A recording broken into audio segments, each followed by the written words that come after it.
intempéries et qui, in fine, dévalorise vos habitations. Pour terminer sur ce point, je voudrais vous rappeler une phrase culte que j'ai souvent entendue à la maison. Là où Mougins commence, le béton s'arrête.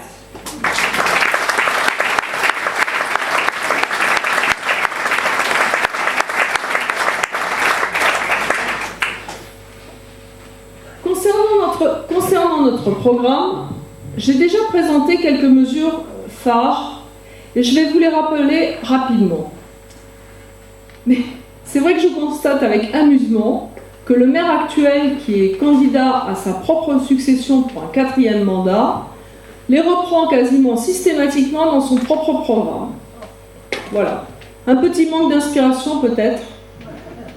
Pour moi, ça s'appelle l'usure du pouvoir. Tout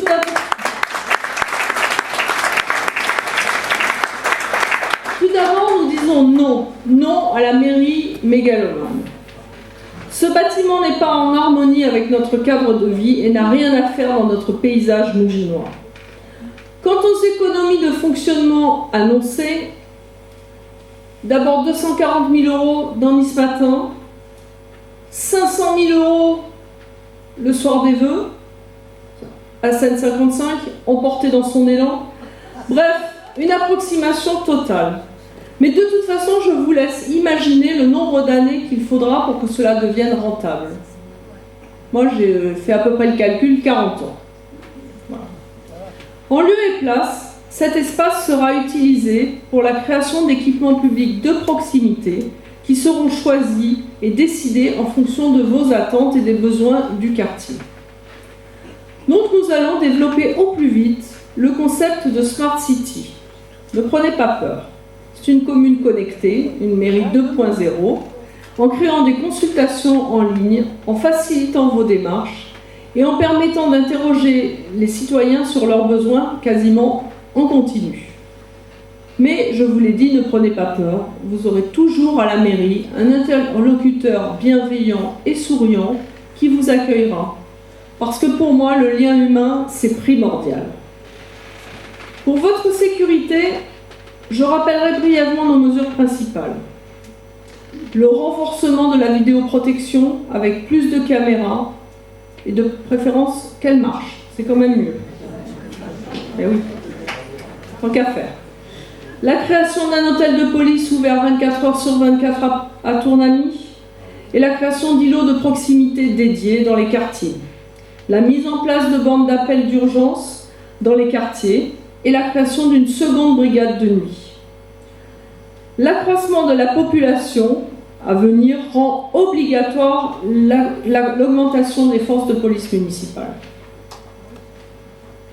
Autre sujet, et vaste sujet pour les Mouginois, la circulation. Et oui. Comme disait Albert Einstein, il ne faut pas compter sur ceux qui ont créé les problèmes pour les résoudre.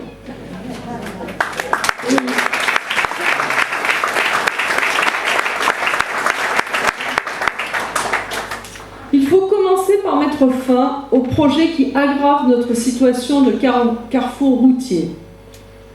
Le maire actuel a lancé son grand programme de construction sans faire d'études d'impact préalable ni sur l'environnement ni sur la circulation. Donc il faut mettre à l'étude en urgence un plan de circulation.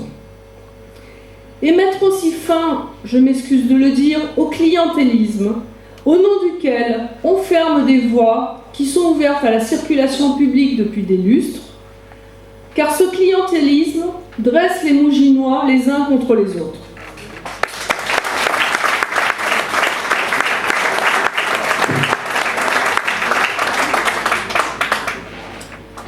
Concernant les mobilités douces, les déplacements à vélo, essentiellement, nous créerons des stations de location de vélos électriques. D'abord à Tournamy, Mougins-le-Haut et le village, puis dans les autres quartiers. Nous reconduirons et nous augmenterons pour les plus jeunes la prime pour l'acquisition des vélos électriques. Et il faut aussi prévoir des parkings 2 roues avec des arceaux dans tous les quartiers.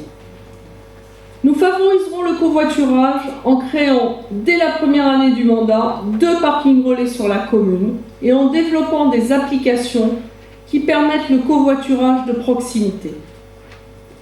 Il faut repenser complètement la desserte de bus dans les quartiers périphériques et surtout à Mougins-le-Haut, il n'existe plus actuellement de liaison directe de Mougins-le-Haut à Cannes. Les fréquences existantes vers Sofia sont insuffisantes. En fait, le seul axe qui fonctionne bien sur la commune, c'est l'axe Cannes-Grasse. Et bien sûr, il faut revoir les aménagements routiers.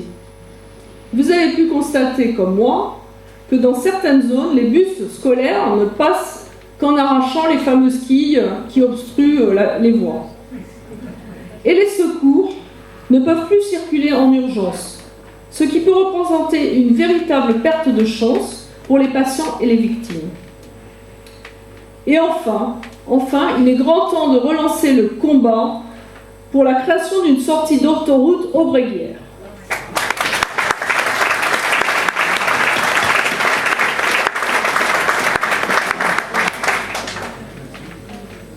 Mon équipe et moi-même, nous travaillons depuis plusieurs mois pour vous proposer de vraies mesures et je peux aujourd'hui vous dévoiler d'autres axes de notre campagne. Pour les familles, j'instaurerai l'ouverture des crèches et des garderies jusqu'à 18h30, et un horaire beaucoup plus adapté pour les actifs. Nous devons avoir au minimum une salle climatisée par crèche et par école, car les épisodes de canicule vont se multiplier. Je mettrai en place des cours d'anglais gratuits dès la maternelle et jusqu'au CM2 dans toutes les écoles.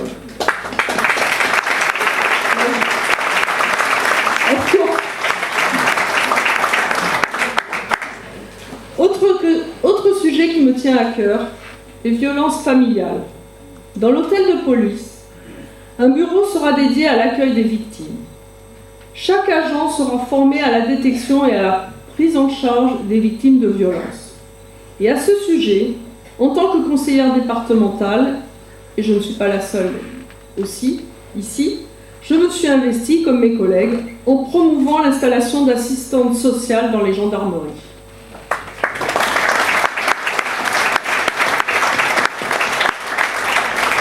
Je veux ainsi créer des logements d'urgence à Mougins qui seront disponibles sous 72 heures pour accueillir les femmes victimes de violences et leurs familles. Et je ne m'empare pas de ce dossier par opportunisme électoral. Il me tient à cœur depuis longtemps.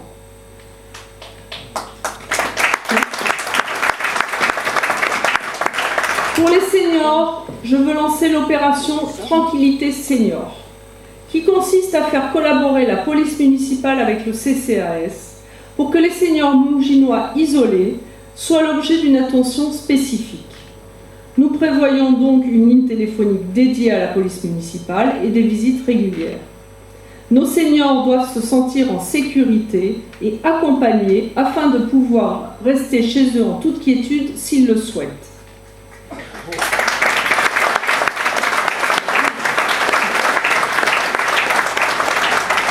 Pour la solidarité, l'épicerie sociale doit être ouverte tous les jours et sans rendez-vous.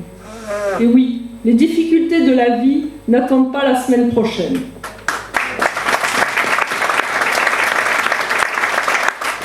Pour favoriser la transmission intergénérationnelle, nous voulons multiplier les ateliers en collaboration avec nos associations qui les font déjà très bien. Et aussi créer des répar-cafés dans lesquels les citoyens qui ont un vrai savoir-faire pourront le transmettre aux plus jeunes.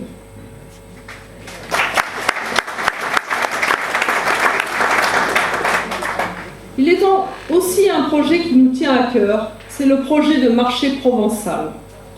Et oui, nous souhaitons l'édification d'une véritable halle, une halle dynamique, attractive, conviviale. Et mesdames, messieurs, vous n'irez plus à Fortville prendre le café ou faire vos courses, vous resterez à Mougins, chez vos commerçants.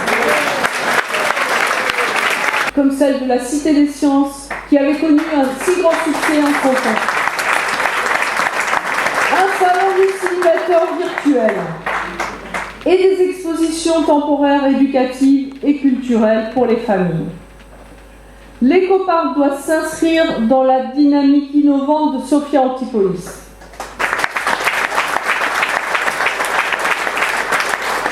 À l'extérieur, je suis heureuse d'apprendre que l'aire de jeu et le manège ont pu reprendre leur activité et je souhaite créer un parc environnemental pédagogique.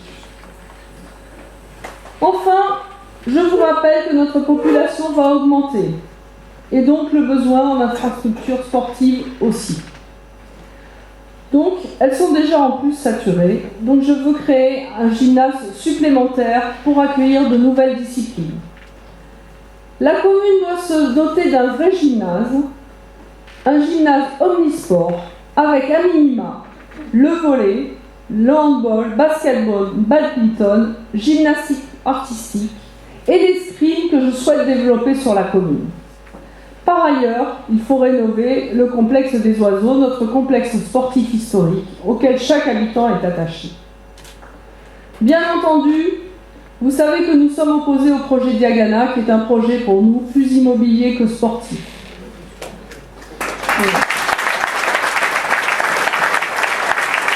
Plutôt que d'engloutir près d'1 million d'euros dans un festival de la gastronomie qui a bien mal vieilli, et qui au fond intéresse peu les habitants.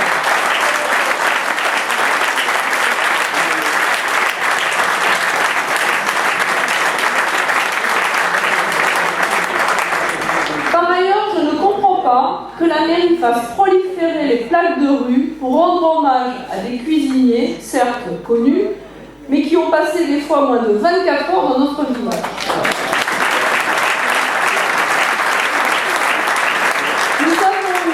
Nous avons eu un chef emblématique, dont le souvenir est encore vivace dans le monde entier, et je veux créer une école de cuisine qui portera son nom.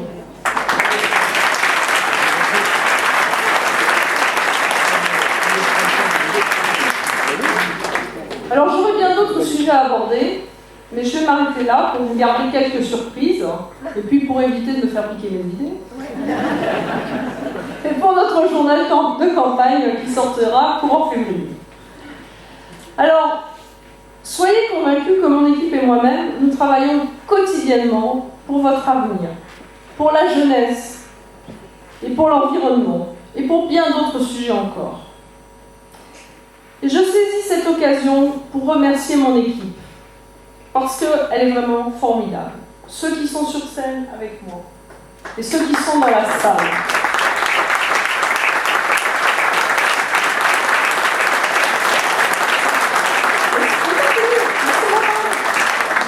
Ils se mobilisent sans relâche. Ils font du porte-à-porte. Ils tractent.